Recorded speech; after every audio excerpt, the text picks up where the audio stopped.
by Matex Heating, Cooling, and Plumbing. Well, yeah, it's windy out there, but look at that shot. That is gorgeous. Sunset, roofing dug Inet, Adams Memorial's camera over Champaign, just so cool with the clouds. But yeah, there's the good and there's the bad. That's just been that wind. That's still gusting to 38 miles an hour in Champaign.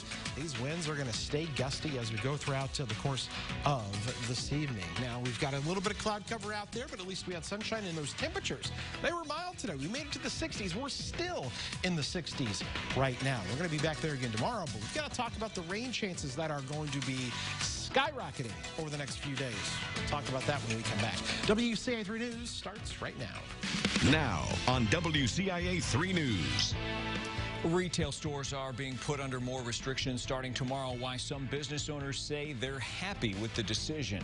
Plus, a school district may soon be facing a labor complaint. Why teachers say its COVID-19 response needs to change. And a man lost his 16-year-old grandson to a shooting. How the people he works with are stepping up to help him and his family. You're watching your local news leader. This is WCIA 3 News at 5.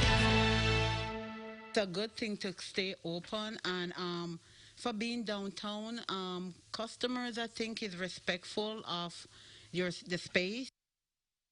Are preparing for another cut in capacity once the state's new mitigations take effect. Good evening, I'm Paul Cicchini. Retail stores will only be allowed 25% capacity under the new rules. While monitoring that will be difficult, some retailers are just happy they get to stay open for the holidays. WCIA 3's Cole Hankey is live in Springfield. So Cole, what do retailers think of these new restrictions?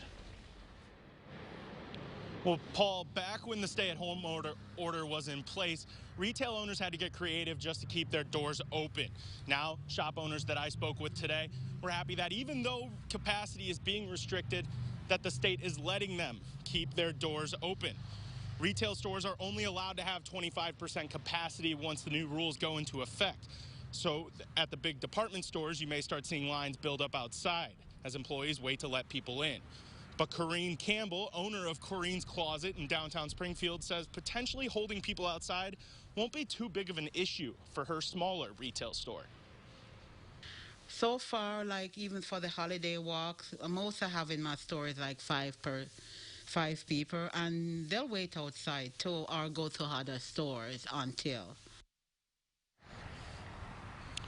Campbell is still trying to figure out how many people exactly are allowed in her store at one time, but she says she shouldn't have a problem with having customers follow these new guidelines. And Campbell says she was prepared for another shutdown altogether, but before the new restrictions came, and she started selling merchandise through her website just to be able to keep her doors open. But she is happy to be able to stay open at that 25 capacity mark for the holidays, and especially for Small Business Saturday coming up next week. Paul? Yeah, certainly good news for her, and hopefully she can make it through the holidays. And obviously selling online is a good idea for any retailer at this point. Cole, thanks for that update. Now the new restrictions do take effect 12:01 a.m. Grocery stores are allowed 50% capacity under these new restrictions.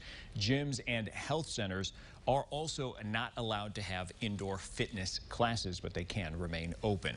Schnucks confirmed a COVID-19 outbreak at its location in Champaign off Mattis Avenue. Corporate says it moves quickly to identify infected people and close contacts. It hires a third-party vendor to disinfect stores when necessary. We reached out to its media relations team for details and got this response. Quote, like many other businesses in Champaign, Schnucks has been impacted by the rising number of COVID positive cases. Out of respect for the privacy of our teammates, we are unable to confirm specific numbers for specific stores. So here's a look at today's coronavirus numbers. Number of new cases did spike compared to yesterday, 14,600 plus new cases. That brings the total number of new infections since the pandemic began over 621,000. 7-day rolling positivity rate has gone down slightly. You can see it is now at 14%. But there are more than 6,000 people in the hospital as of last night. Nearly 1,200 were in the ICU with 587 on ventilators. 168 more people have died, 29 in central Illinois. The state's lost more than 11,000 people to the pandemic. COVID-19 may prompt a teachers union to file a labor complaint. Teachers in the Mahomet Seymour district are in talks with administrators about the district's response to the virus. What happens next depends on those negotiations. But at a recent school board meeting, the union indicated it plans to file a grievance against the district. Many teachers support moving the district to fully remote learning for the rest of the semester. Superintendent Lindsay Hall said school leaders hear a variety of requests, and they're tasked with choosing the most feasible on a day-by-day basis. At this point, it really is day by day. There is no one who wants a plan more than me and Dr. Rummel. It's really, the uncertainty is really hard, but I think that there are a variety of opinions on this. Now, she says the district hasn't decided what will happen after Thanksgiving break. The teachers union said during the board meeting the district's actions feel reactive and not proactive. School board president declined an interview today. He said he didn't feel comfortable talking about the grievance while bargaining with the district. Now, they weren't on the list of spaces that had to close under the state's new mitigations, but some area libraries are shutting their doors. The move is temporary and a response to a surge of COVID-19 cases. Libraries in Champaign, Urbana, Tuscola, and Danville are all moving to curbside service only. In Mahomet, visitors will be restricted to 30-minute visits.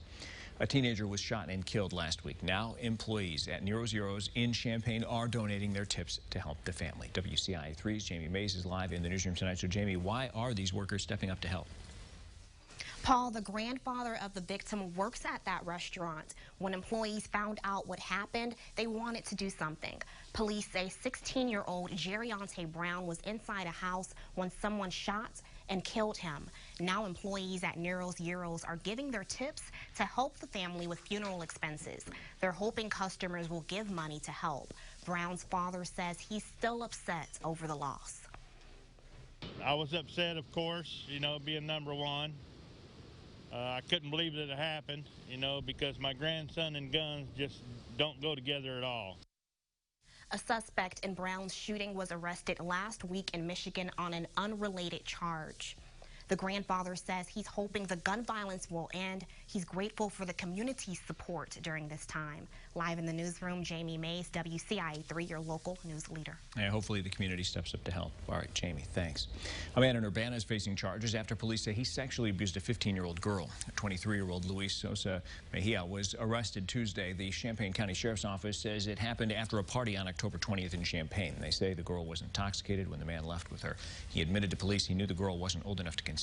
He was charged with aggravated criminal sexual abuse, and bond was set at $200,000, which he did post. New at 5, Urbana police are investigating after a car ran into a house this afternoon. It happened near Ellis Drive and North Matthews Avenue. Police say no one was hurt, but they are still looking into what led up to that crash. An international company will open the world's largest insect protein production site in Decatur. It's a France-based company called InnovaFeed. Officials say insect proteins become popular in sustainable agriculture and animal feed. They hope this facility helps meet the growing demand both in the U.S. and around the world. It'll be located on ADM's corn processing complex. Construction is scheduled to start at the end of next year if they can get all the necessary permits. This is hope. It is growth. It is our first opening door toward economic recovery after the pandemic. It is a whole new boost of confidence that things are going to get better. Company leaders expect this project to create nearly 700 jobs once complete. They'll partner with the Illinois WorkNet Center for Recruiting and Training. Some positions will include engineers, technicians, managers, and research and development experts. Construction will be divided into 2 phases. Phase 1 will cost about $75 million. Officials expect everything to take about 2 years before opening. We told you a controversial name was removed from a park in central Illinois, who the park district is now honoring instead. Plus, you probably don't see cats on leashes very often, but in one city, it's a requirement. Why that could be changing.